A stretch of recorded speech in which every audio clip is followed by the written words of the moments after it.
सीता राम चरित ते पावन,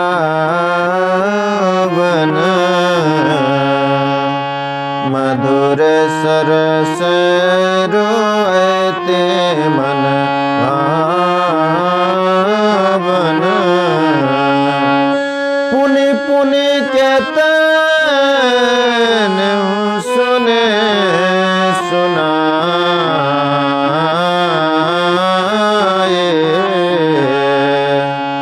ये की प्यास बुझत न बुझाए।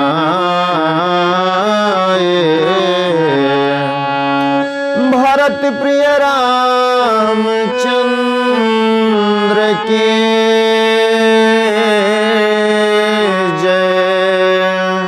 उमापति महादेव के जय, पवन सुत हनुमान के जय। परम आदरणीय श्रोतागण, सादर नमन। आशा करता हूँ आप स्वस्थ एवं प्रसन्न मुद्रा में होंगे। आज आपके समक्ष प्रस्तुत है राधे श्याम रामायण का अगला प्रसंग। पूर्व के प्रसंग में हमने देखा कि प्रभु श्री राम, लक्ष्मण एवं सीता अयोध्या से वनवास के लिए निकल पड़े हैं। वहीं अवधपुर निवासी प्रेम के वशीभूत होकर प्रभु श्री राम का पीछा किए जा रहे हैं। बार बार समझाने पर भी वे समझने को तैयार नहीं। अंततः प्रभु श्री राम उनके प्रेम के समक्ष नतमस्तक हो जाते हैं और इस तरह से चलते चलते चलते वे पहुंच जाते हैं तमसा नदी के तट पर। वहीं पर विश्राम होता है।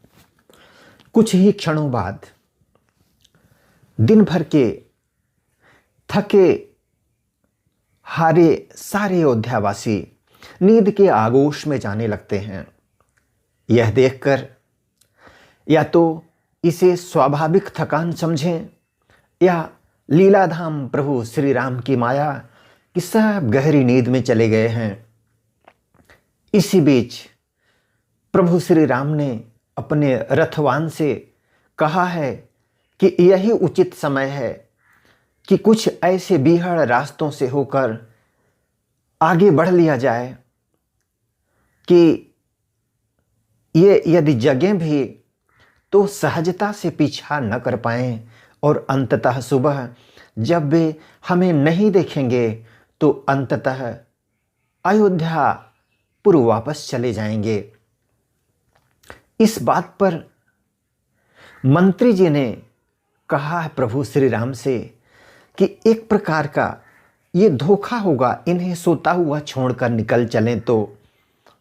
तब प्रभु श्री राम ने उन्हें समझाया है, मंत्रीवर, यदि भरतलाल वहां राजा बने हैं तो क्या उन्हें राजा स्वीकार करके इनका वहां रहना उचित नहीं? महाराज दशरथ, सारी अयोध्या हमारे वन गमन के पश्चात अनाथ सी हो गई है। उन सब का यहाँ मेरे साथ आना क्या धर्मोचित है, न्यायोचित है? आखिर भैया भरत वहाँ के राजा हैं। मुझे तो अपार खुशी है, उन्हें सहर्ष स्वीकार करना चाहिए। इसलिए इन्हें इस अवस्था में सोता हुआ छोड़कर यदि हम आगे बढ़ते हैं तो यहाँ पर धर्म को क्षति नहीं पहुँचती है, क्योंकि उन सारे पूर्ववासियों का धर्म बन रहा है कि वे वापस हो जाएं अयोध्या में और अयोध्या के सुख दुख के सहभागी बने। आइए चलते हैं आगे के प्रसंग की ओर। कोई कहता था चलो ढूंढे चारों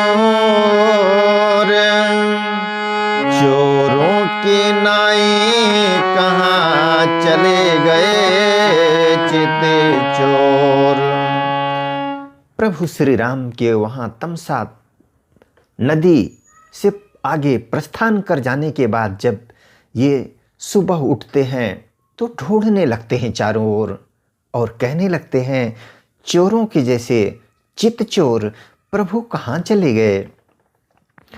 ढूंढ ढूंढ कर थक गए, नहीं मिले रघुनाथ। तब बोले इस समय था यहीं तलक का साथ। जब ढूंढ ढूंढ कर सब थक गए तब कहते हैं रघुनाथ का हम सबका साथ यहीं तक का था। इस तरह से सारे लोग अपने आप को समझा लेते हैं, उपदेशित कर लेते हैं। 14 वर्षों बाद फिर होगा यह संयोग, इसे आशा का साथ ले गए अयोध्या लोग। 14 वर्षों बाद फिर प्रभु श्री राम से संयोग होगा, इसी आशा का अवलंबन लेकर और सब के सब लोग अयोध्या वापस हो गए। श्रृंगवेरपुर में इधर पहुँचे रघुकुलनाथ, गुह निषाद आकर मिला कंदमूल के साथ। अब प्रभु आगे बढ़ते हुए श्रृंगवेरपुर पहुंच गए हैं। श्रृंगवेरपुर में पहुंचते ही रघुकुलनाथ का मिलन होता है गुह निषाद से और कंदमूल के साथ वह प्रभु के समक्ष प्रकट होता है। उसने कहा नाथपुर में चलो। तब बोले श्री राम 14 वर्ष न करेंगे बस्ती में विश्राम। निषाद के प्रेमाग्रह को प्रभु ने यह कहकर ठुकरा दिया है कि 14 वर्षों तक हम वचनबद्ध हैं बस्ती में विश्राम न करने के लिए। कर जोड़ कहा तब सेवक ने, यह है तो यहीं रहूंगा मैं। कर जोड़ कहा तब सेवक ने, यह है तो यहीं रहूंगा मैं। बनवासी प्रभु की सेवा में कुछ दिन तक साथ रहूंगा मैं। प्रभु यदि आप वचन से बंधे हुए हैं तो मेरी विनती सुन लीजिए। मैं आपके साथ कुछ दिनों तक वनवास काल में व्यतीत करना चाहता हूँ, रहना चाहता हूँ। प्रभु बोले क्या आवश्यकता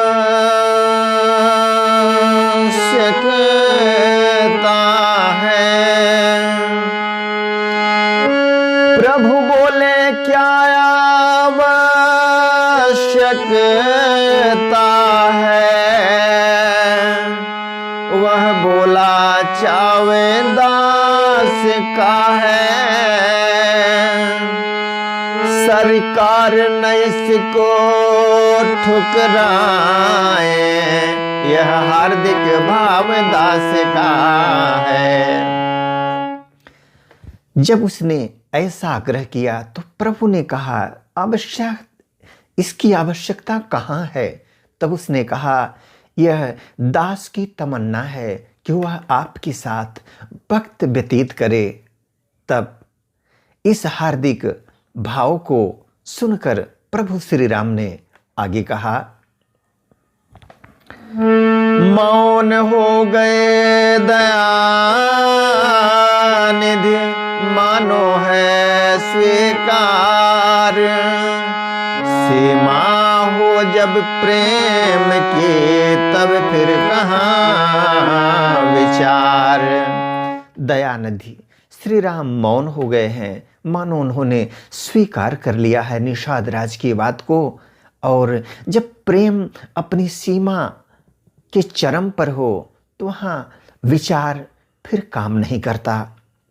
उसकी प्रेम के वशीभूत हो श्री राम ने आगे और कुछ न कहा। इस प्रकार दिन ढल गया, हुआ निशा का काल।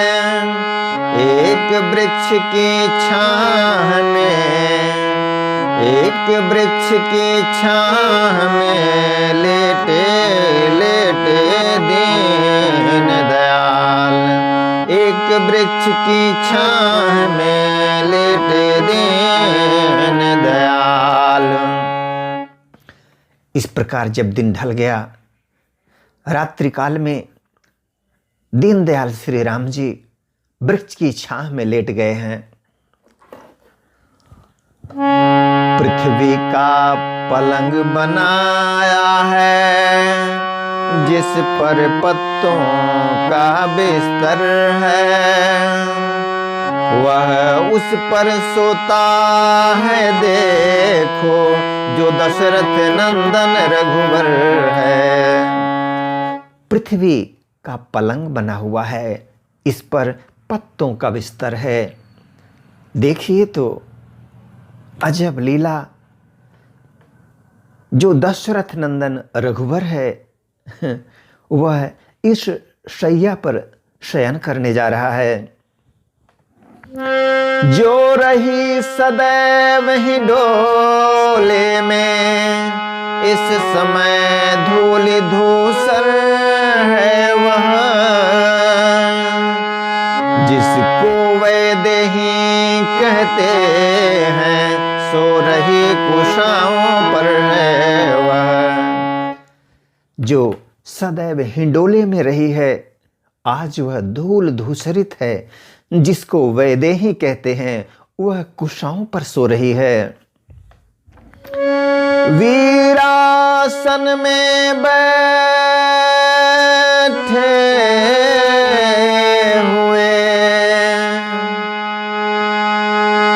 वीरासन में बैठे हुए लखन पहरा देते हैं दोनों का।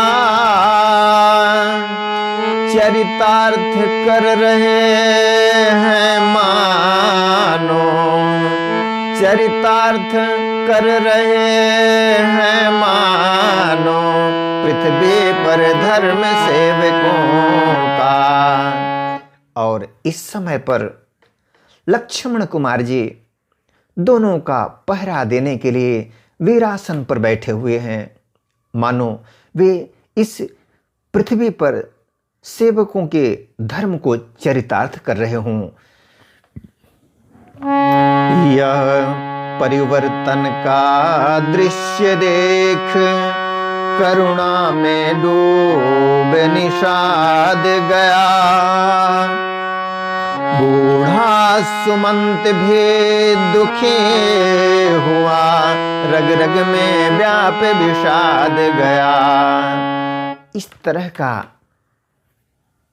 अप्रत्याशित दुर्भाग्यपूर्ण परिवर्तन स्वरूप दृश्य को देखकर निषाद राज करुणा में डूब गया। बूढ़ा सुमंत भी दुखी हुआ, रग रग में विषाद व्याप्त हो गया। देखा निज साथियों पर जब यूं दारुण क्लेश, लखन लाल ने तब दिया धीरज का उपदेश। निषाद राज और बूढ़े सुमंत जी को दुख के सागर में डूबा हुआ देखकर लक्ष्मण कुमार जी ने उन्हें धैर्य का उपदेश दिया है। ये आध्यात्मिक पंक्तियां, दार्शनिक पंक्तियां बहुत ही कल्याणकारी हैं और सन्मार्ग पर प्रेरित करने वाली हैं। आती बाहर से नहीं सुख दुखों की बात, अपने करने ही सदा साधक बाधक भ्रात। लक्ष्मण कुमार जी ने समझाया है उन्हें यह कहते हुए कि सुख और दुख इन दोनों की जो बात है बाहर से नहीं आती, अपनी करने ही सदा। अपने जीवन काल में जो बातें अनुकूल होती हैं, साधक होती हैं हमारे जीवन यात्रा में, या कुछ बातें बाधक होती हैं, ये इस बात पर निर्भर करते हैं कि हमारी करनी कैसी रही है। कहते हैं अवश्यमेव भुक्तव्यम कृतम कर्म शुभाशुभम, शुभ और अशुभ कर्मों को भोगना अवश्यम भावी है, उससे बाहर हम नहीं जा सकते। एक निश्चित समय आने पर उनका फल भोग करना ही पड़ता है। जब यह संसार स्वप्नवत है तो उन्नति अवनति धोखा है, सपने का राजा और रंग होने अनहोने मिथ्या है। आगे लक्ष्मण कुमार जी ने कहा है कि जब यह सारा संसार स्वप्नवत है, जगत गुरु शंकराचार्य ने कहा है ब्रह्म सत्यम जगन मिथ्या, सत्य तो ब्रह्म है और यह संसार मिथ्या है। तो जब यह संसार मिथ्या है, स्वप्नवत है, तो उन्नति और अवनति ये दोनों शब्द जो संसार में देखे जाते हैं वे तो धोखा मात्र हैं। सपने का राजा और रंक, होनी अनहोनी, ये सब मिथ्या हैं। कौन राजा कौन रंक, ये सब बातें स्वप्नबद्ध हैं। दार्शनिक दृष्टि से, पारमार्थिक दृष्टि से जब चिंतन करते हैं तो ये बातें हृदयंगम होती हैं। जीवों की यही अवस्थाएं बस घोर मोह की रातें हैं, इन रातों में जो होते हैं वे सब सपने की बातें हैं।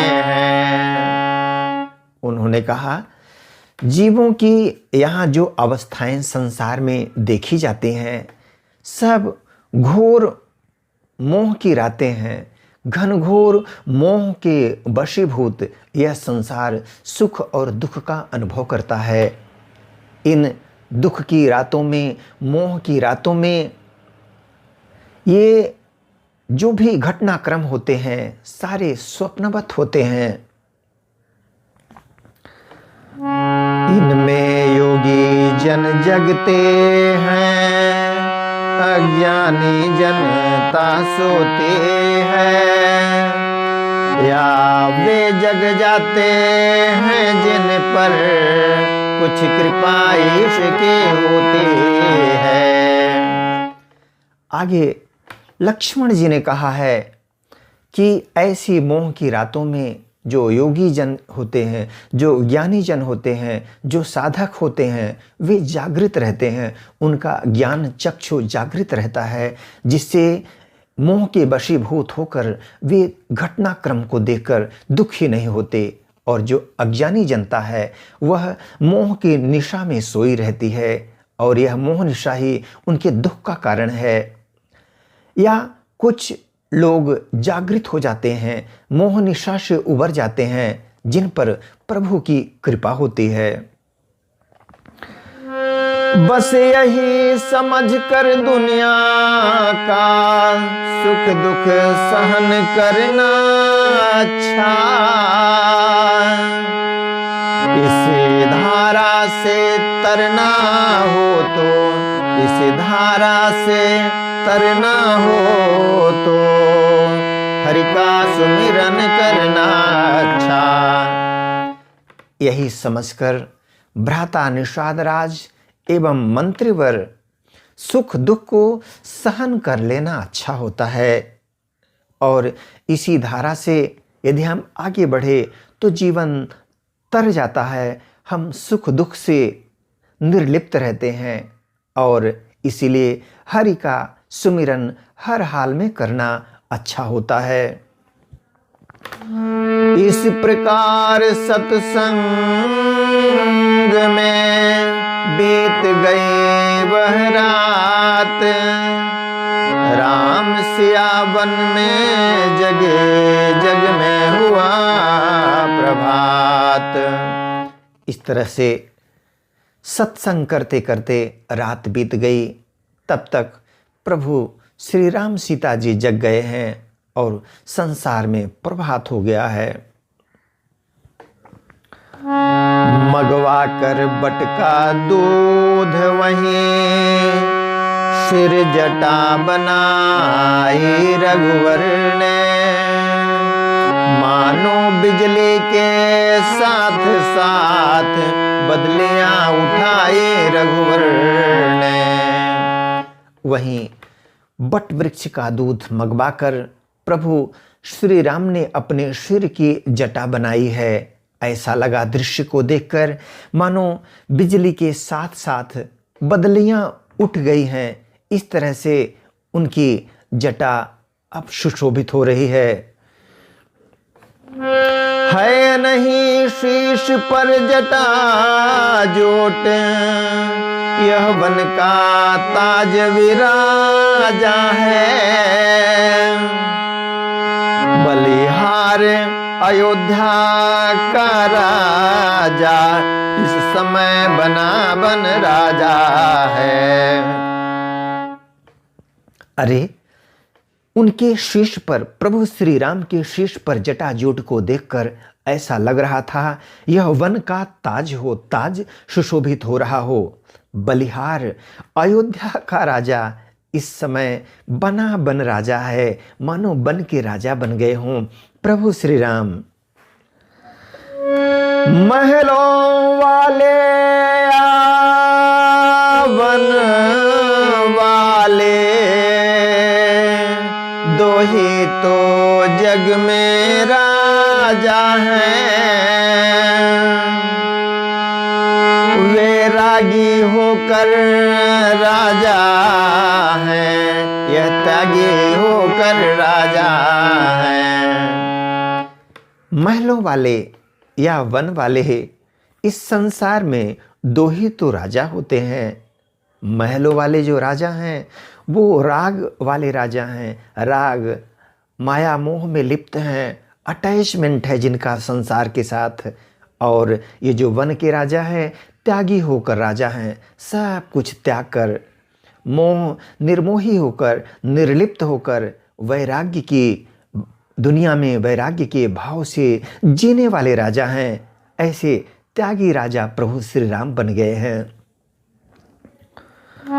इन दोनों ही राजाओं में त्रिभुवन का राजा रहता है।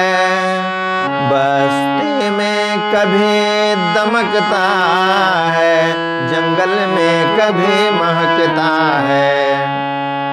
इन दोनों ही राजाओं में कौन से राजा? रागी महलों के राजा और त्यागी वन के राजा। त्रिभुवन का राजा रहता है। त्रिभुवन का राजा दोनों में विराजमान रहता है, दोनों में समाहित रहता है। बस्ती में कभी दमकता है, यह त्रिभुवन का राजा कभी महलों के राजा के साथ बस्ती में दमकता है तो कभी जंगल में महकता है। जटाजूट ही क्या सभी सजे वनों के साज, अवध बिहारी बन गए विपिन बिहारी आज। जटाजूट ही क्या, सब तरह से बनों के साज सज गए हैं और अवध बिहारी प्रभु श्री राम आज विपिन बिहारी बन गए हैं। देख दशाय उस समय हुआ सुमंत अधीर, हाथ बांध कहने लगा सुनो राम रघुवीर। ऐसी दशा को देखकर मंत्री सुमंत भाव विह्वल हो गए हैं। उनके दुख का पारावार नहीं है। वे प्रभु श्री राम से अपनी मनोदशा प्रकट करेंगे। आगे का प्रसंग अगले दिन। आज आज्ञा दें इसी प्रसंग के साथ। तब तक आप स्वस्थ रहें, प्रसन्न रहें, आनंदित रहें। वीडियो देखने के लिए धन्यवाद एवं आभार। जय हिंद, जय जगत। आपका जीवन मंगलमय हो।